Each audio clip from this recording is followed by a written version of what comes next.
During the June heat wave, Jackie Sohn set out to conduct research at Bodega Bay on the Northern California coast. But to her surprise, she found this, massive amounts of mussels cooked in their shells.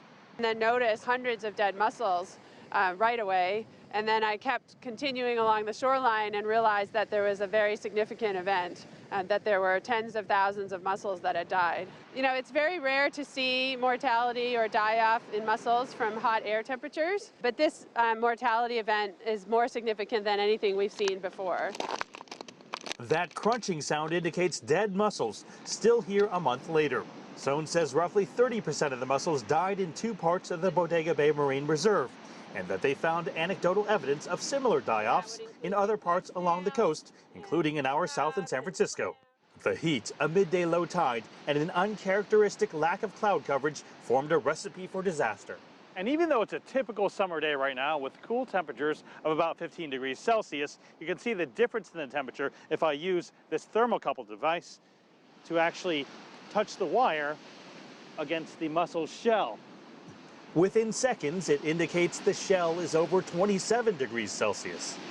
Was this due to climate change effect on the jet stream? Cannot really tell, but the likelihood of this event occurring seems to be increasing, which means that if that is the case, then climate change will make this sort of event happen more often than it used to. Maybe it used to happen once every 100 years, now it may happen every 10 years. Largere says the die-off at Bodega Bay is probably representative of a much broader phenomenon that could result in long-term effects. The mussel bed itself is like a habitat, and it can take a long time to reestablish.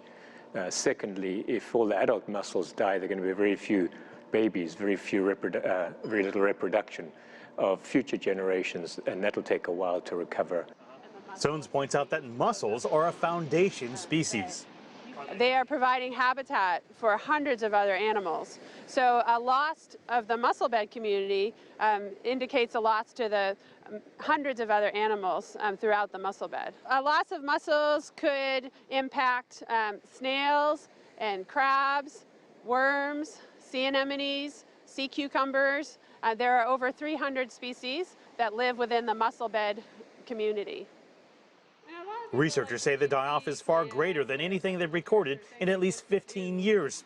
They say more research is still needed to understand what's putting mussels under such extreme conditions. Mark New, CGTN, Bodega Bay, California.